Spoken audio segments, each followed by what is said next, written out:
Karena kan saya wajib nih menyelesaikan TUEP kita yang pertama. Ini kan TUEP pertama ini. TUEP pertama pada sesi kedua ya. Yang saya lihat di UT itu TUEP itu ada 2, 4, 6. Nanti kalau tugas itu yang kita kan hukum perjanjian ya. 3, 5, 7 itu tugas kalau nggak salah. Karena saya juga baru bergabung di Universitas Terbuka ya. Saya perkenalkan diri saya. Nama saya Tutik Nanda Sembiring. Saya seorang dosen di Universitas Eka Sakti Padang. Jadi saya tinggal di Padangnya. Saya juga pengen kenal nih mahasiswa UT. Walaupun kita online ya, sekarang kebetulan kita Zoom, udah lihat tuh wajahnya ya. Pak Agus Sudri, Pak Agus Sudri, Siap, Bu. dari mana Siap. Pak Agus Sudri? Siap, asal dari Palembang, Bu. Tempat tinggal sekarang di Pangkal Pinang, Bu, izin. Oh, Pangkal Pinang ya. Selamat bergabung ya Ya. di UT ya Ya, Pak Bu. Agus Ya. Sudri. Karena Ya. Universitas Terbuka ini kan kita seluruh Indonesia ya, kita nggak tahu dari mana aja. Saya tinggal di Padang. Nah, Pak Ardian, oke, makasih Pak Sudri ya, Bangka Belitung ya Pak Sudri. Pak Ardian Ya, Bu, gimana?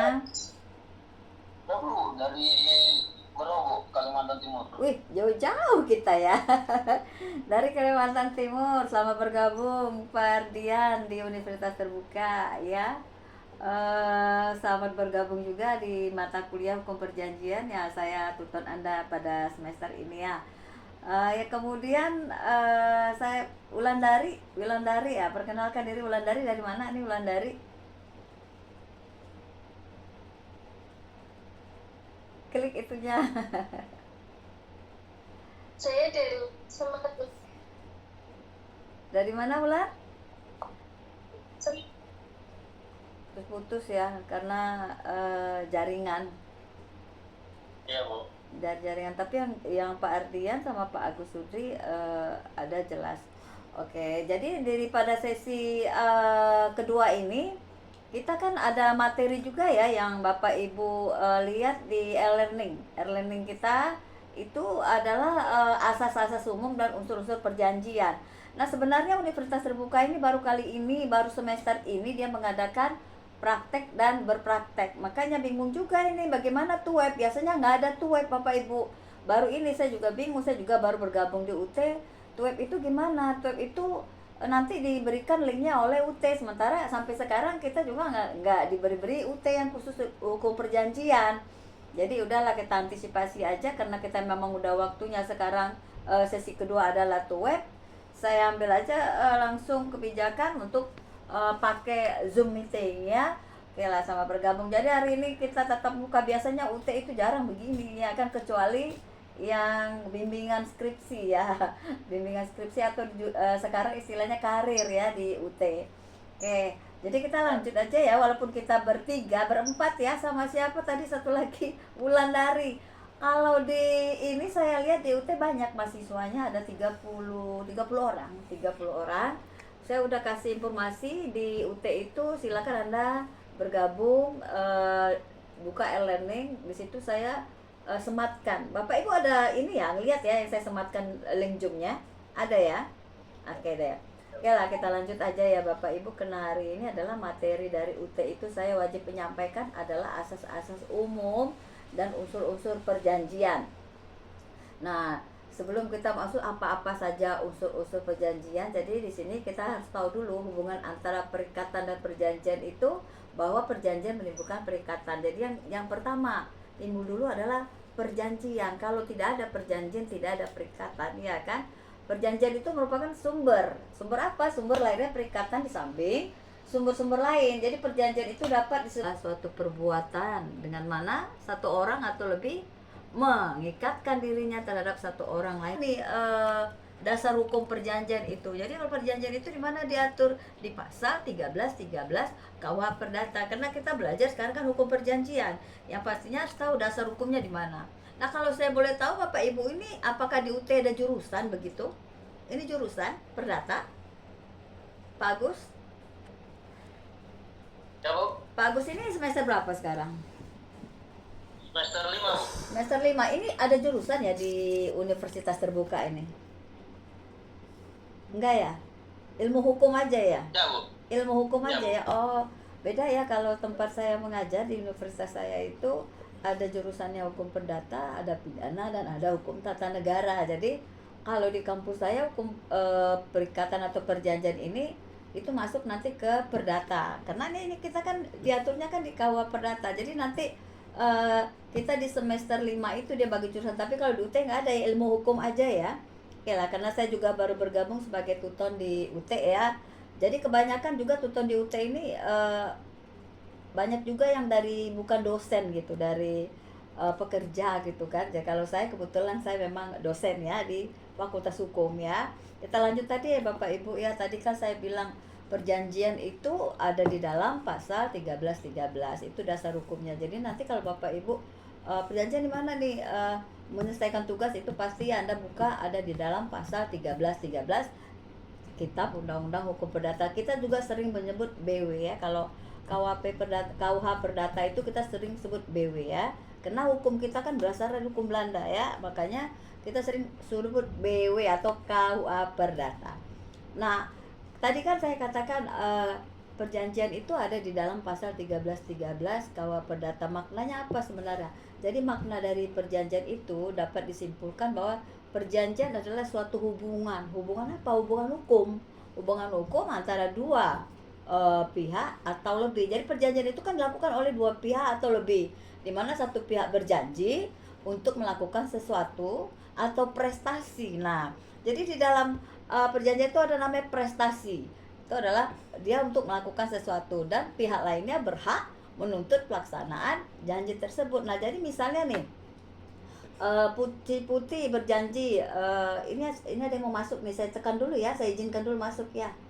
Oke, ada yang masuk nih. Nah, ini si Irma masuk dia. Selamat datang ya Irma ya. Oke, karena tadi kan kita apa sih perjanjian itu tadi udah saya sebutkan, dan nanti Anda juga bisa mengambil materi di sesi 2 ada ya, bisa Anda download tuh, ada materinya di situ. Tapi memang materi di situ singkat-singkat ya, singkat-singkat tapi nggak apa-apa. Nanti Anda ambil download materi di sesi 2. Nah, kemudian tadi saya katakan apa sih sebenarnya makna perjanjian di pasal 1313 KUH Perdata itu dapat disimpulkan apa tadi? Perjanjian itu adalah suatu hubungan hukum. Hubungan hukum antara siapa? Antara dua pihak atau lebih, di mana satu pihak berjanji untuk melakukan atau prestasi dan pihak lainnya berhak menuntut pelaksanaan janji tersebut. Jadi misalnya balik lagi nih Pak Agus misalnya sama Pak Adrian, dia melakukan perjanjian, berarti antara Pak Agus dengan Pak Adrian dia sudah terikat.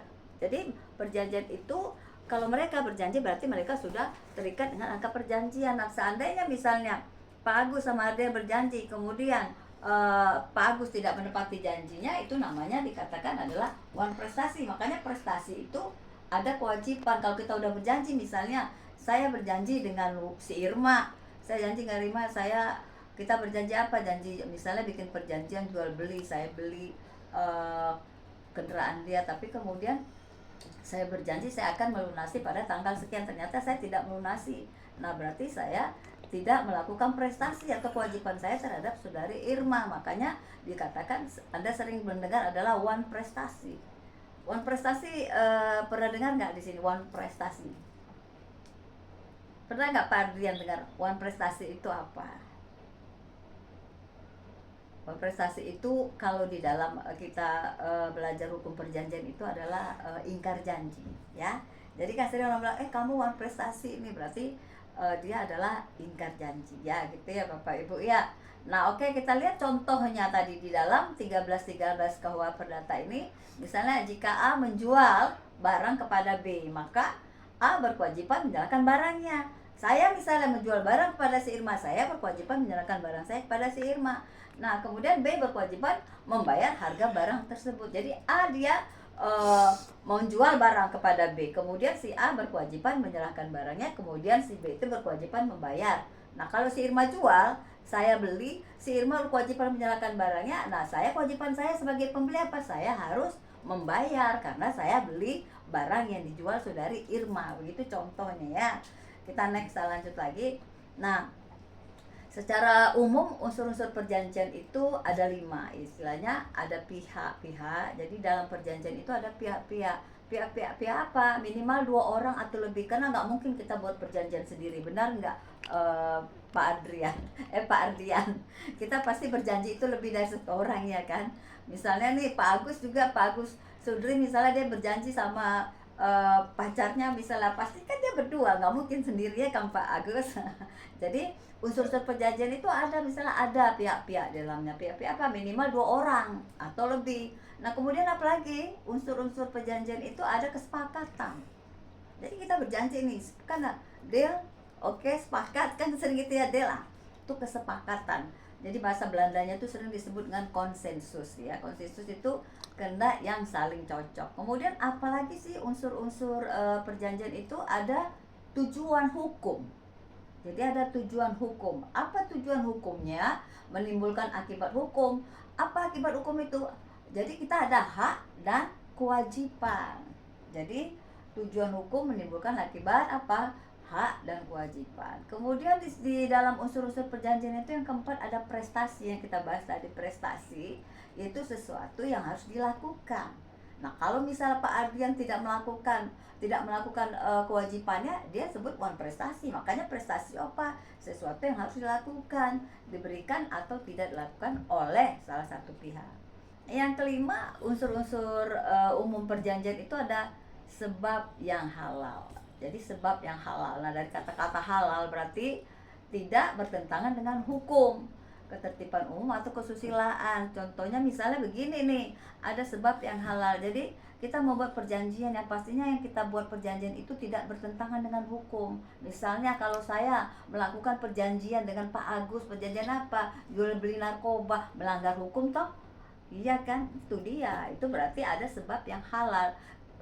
Negara kita dalam undang-undang juga tidak mengizinkan adanya, tidak bertentangan dengan hukum. Jadi apapun yang kita janjikan itu yang pastinya ada sebab yang halal. Jadi di sini udah saya ini tadi 5 unsur-unsur perjanjian, ada pihak-pihak, ada kesepakatan, ada tujuan hukum, ada prestasi, dan ada sebab yang halal. Ini tadi unsur-unsur perjanjian secara umum. Nah selain unsur-unsur perjanjian secara umum, Bapak Ibu juga bisa lihat itu ada di materinya, ada unsur esensialia, ada itu di materinya, di materi tahap yang 2 ini.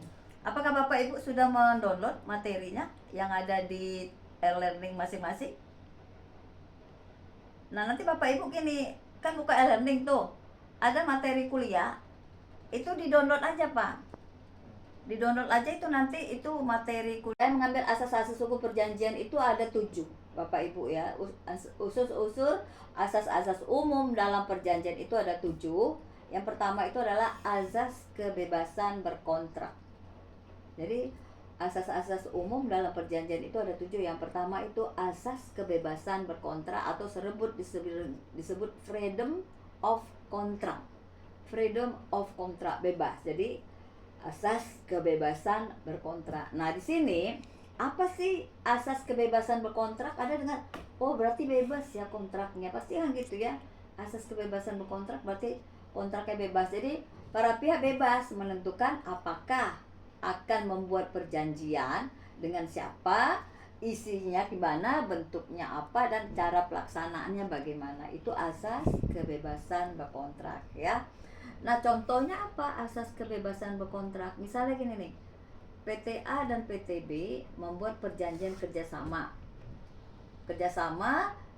distribusi sistem pembayaran. Mereka buat perjanjian ini, perjanjian barter itu tukar menukar barang ya. Nah tapi karena apa, dibuat atas kesepakatan dan tidak melanggar hukum. Yang penting perjanjian yang mereka buat itu atas kesepakatan, itu sah ya, itu sah. Tadi saya katakan si A, PTA, PTB membuat suatu perjanjian, dengan sistem pembayaran barter. Kita janji ya, saya barter ya, istilahnya saya beli barang kamu, tapi saya tidak pakai uang bayarnya, pakai barang juga, kok barter. Sekarang apakah masih ada sistem barter di Indonesia nih?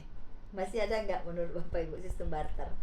Biasanya kalau kita beli kan kita pakai uang, iya kan? Pakai barter udah jarang ya Bapak Ibu ya. Nah itu asas yang disebut dengan asas kebebasan berkontrak. Walaupun dia misalnya buat perjanjian sistem pembayaran barter itu udah sah sah secara hukum. Kenapa dibuat atas kesepakatan? Jadi kalau misalnya perjanjian yang saudara buat udah sepakat antara kedua belah pihak atau lebih, itu sudah sah secara hukum dan tidak melanggar hukum ya. Nah, asas yang kedua, karena hari ini kita adalah judul kuliahnya adalah asas-asas umum dalam perjanjian. Nah, yang kedua itu adalah asas konsensualisme. Konsensualisme itu apa? Suatu perjanjian itu lahir sejak tercapai kesepakatan. Jadi perjanjian itu lahir sejak tercapai kesepakatan antara pihak tanpa perlu formalitas tertentu kecuali ditentukan oleh undang-undang. Jadi gini, perjanjian lahir sejak tercapai kesepakatan. Jadi misalnya Bapak Agus membuat perjanjian dengan Pak Adrian, nah itu udah tercapai itu kesepakatan. Jadi contohnya Andi misalnya membeli sepeda motor dari Pak Budi misalnya secara lisan.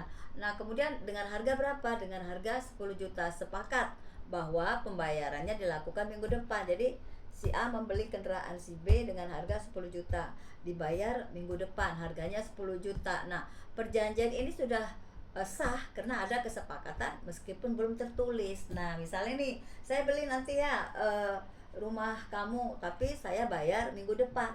Nah, itu perjanjian itu sudah sah walaupun perjanjian itu belum ditulis secara tertulis. Kan saya katakan tadi perjanjian itu ada yang lisan dan ada tulisan. Nah, itu disebut dengan asas konsensualisme ya. Lanjut lagi. Nah, yang ketiga asas fakta sansepanda. Nah, ini nih saya sering ngajar nih. Apa itu asas fakta sansepanda? Jadi asas fakta sansepanda itu perjanjian yang sah berlaku seperti undang-undang. Jadi saya kasih contoh ya, misalnya nih saya membuat perjanjian antara kita berlima, buat perjanjian. Nah, perjanjian yang kita buat itu udah sah karena kita berlima yang buat perjanjian itu, kita menganggap perjanjian yang kita buat itu adalah sebagai undang-undang. Itu namanya asas fakta sansepanda ya. Kita lanjut lagi. Yang keempat, asas itikat baik. Itikat baik, kita sering mendengar tuh, kamu kemana sih, itikat baik kamu nggak ada, saya tunggu itikat baik kamu. Benar kan, dalam kita bekerja kan sering bilang kamu nggak punya itikat baik, benar nggak Pak Agus? Sering begitu kan, kamu nggak punya itikat baik, sering kan.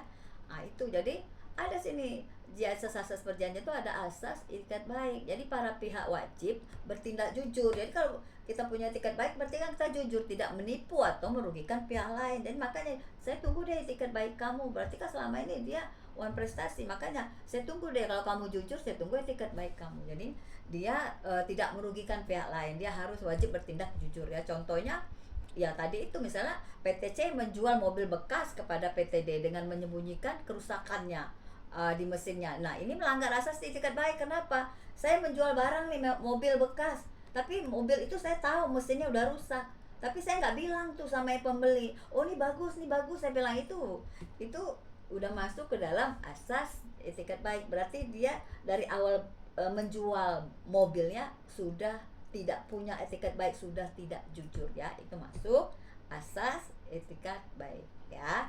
Yang kelima, karena kita belajar asas hari ini, asas kepribadian. Kepribadian itu apa? Perjanjian hanya mengikat para pihak-pihak yang membuatnya, tidak untuk pihak ketiga. Jadi atau asas kepribadian itu, perjanjian itu hanya mengikat para pihak aja yang buat perjanjiannya. Misalnya yang membuat perjanjian Pak Agus sama Pak Adian misalnya buat perjanjian piutang, tetapi orang lain tidak boleh masuk, tidak ada pihak ketiga, tidak bisa menuntut untuk melunasi utang piutang tersebut. Misalnya Pak Agus, Pak Adrian buat perjanjian utang piutang, hanya mereka saja yang membuat perjanjian utang piutang dari pihak ketiga itu tidak bisa untuk masuk ke dalam perjanjian yang mereka buat. Itu namanya asas kepribadian. Nah, yang keenam, tadi asasnya ada 7 ya Bapak Ibu ya.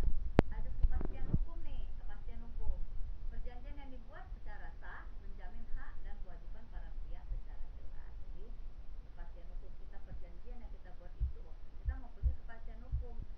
Contohnya dalam perjanjian jual beli rumah dicantumkan harga, jangka waktu, cara pembayaran, memberikan. Jadi kalau kita jual rumah misalnya, oh nih UT ini jarang kuliah seperti ini, UT biasanya kan online aja ya. tidak pernah ketemu tutornya ya. Tidak pernah ketemu tutornya. Mungkin Bapak Ibu baru saat ini juga ketemu tutornya karena saya ambil kebijakan ambil Zoom. Tapi kan ada enaknya juga ya Bapak Ibu ya. Jadi daripada kan kalau online-online kan bisa aja tuh ngambil dari sini, ngambil dari sini. Kalau ini kan enak nih, kita kayak kuliah seperti biasa ya kan. Cuma jarak jauh ya kan Pak ya. Nah, yang asas terakhir ya Bapak Ibu ya. Asas terakhir itu adalah asas keseimbangan. Asas keseimbangan, hak dan kewajiban para pihak harus proporsional. Jadi tidak berat sebelah.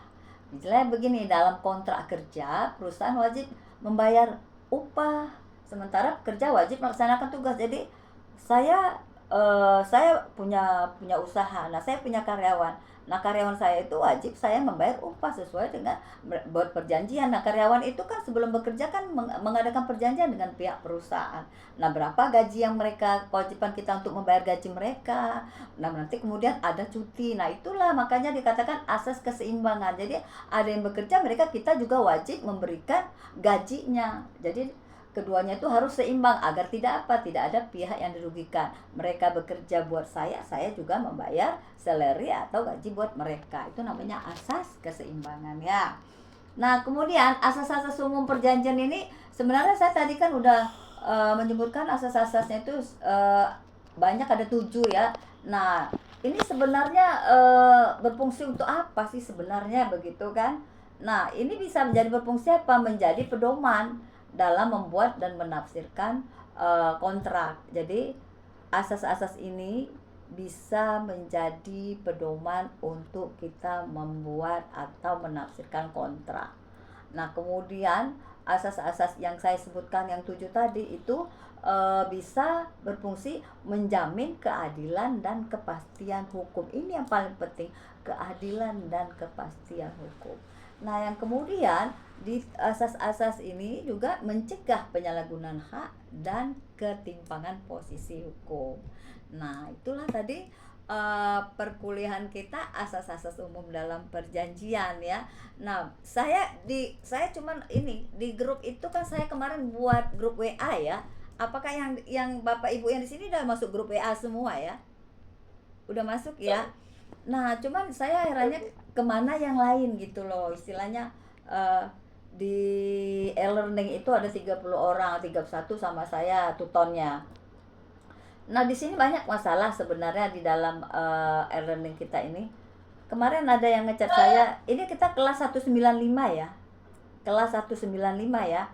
Kelas 195, saya kan ada 2 kelas tuh hukum perjanjian, 195 sama 196.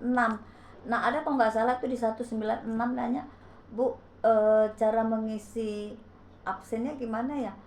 Sebenarnya mahasiswa UT ini ada nggak diberi petunjuk untuk sebelum kita masuk kuliah UT ini bagaimana cara mengisi absen, mengirim tugas? Ada petunjuknya kan Bapak Ibu? Ada kan?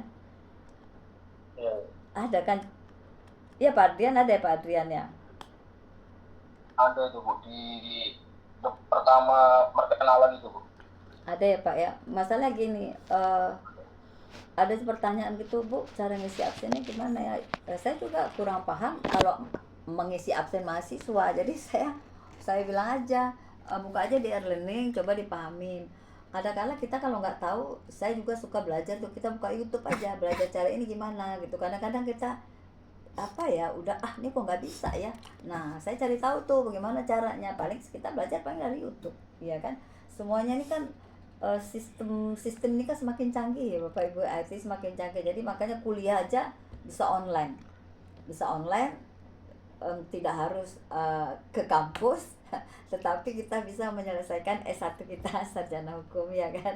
Karena apa? Sekarang kita wajib apalagi yang pekerja ya, ini kan Bapak Ibu kerja ya, misalnya Pak Agus apa polisi ya, Pak Agus. Ya, Bu. Pak Agus mahasiswa saya bentar lagi juga mau ke kampus nih, sore saya ada ngajar, ini saya kebetulan masih di rumah. Itu mahasiswa saya polisi loh, yang hari-hari Jumat Sabtu ini Pak, tapi kuliahnya tatap muka, tapi kadang diselingi juga pakai Zoom. Istilahnya dalam satu semester tuh ada beberapa kali pakai Zoom. Jadi mereka di mana aja pun bisa kuliah, tapi kebanyakan tatap muka. Makanya saya lihat, ini Pak Agus polisi nih. Nah, mahasiswa saya polisi nih Pak. Yang di Padang nih rata-rata nih Pak. karena apa, mereka wajib kuliah katanya, karena untuk kenaikan pangkatnya ya Pak ya, jadi persyaratan itu harus S1 ya Pak ya. Nah Bapak Ibu silakan boleh juga screenshot kita kuliah hari ini untuk bukti bahwasannya kita udah mengadakan kuliah, atau to web kita untuk bukti, nanti kita bisa ambil linknya ya. Silakan Bapak Ibu screenshot untuk bukti kita, apakah nanti memang harus ditunjukkan bahwasannya kita oh nih webnya harus buktinya apa gitu, karena kan pihak UT tidak memberi saya link, jadi buktinya apa, saya juga bikin video juga, jadi saya memberikan kuliah juga divideokan, kenapa nanti saya kirim juga itu ke buktinya ke UT Bu, bahwasannya saya udah mengadakan web pertama, jadi ini web kita yang pertama ya Bapak Ibu ya. Oke silakan screenshot kalau mau screenshot, silakan screenshot. Udah oke lah. Oke, wajahnya dikeluarin dah, nampakin lah wajahnya. Oke lah Bapak Ibu ya, saya rasa perkuliahan kita hari ini materinya tadi adalah asas-asas umum dalam perjanjian. Mudah-mudahan Bapak Ibu bisa mendownload materinya, ada di e-learning. Nanti kita lanjut lagi sesi yang ketiga. Sesi ketiga tuh mungkin ada tugas ya Bapak Ibu ya. Nanti web itu mungkin di sesi keempatnya. Oke lah.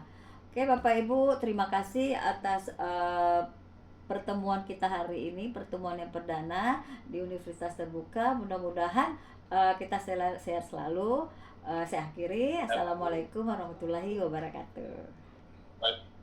Sampai ketemu ya. Terima kasih Bu. Ya sama-sama. Terima kasih, Bu. Ya sama-sama.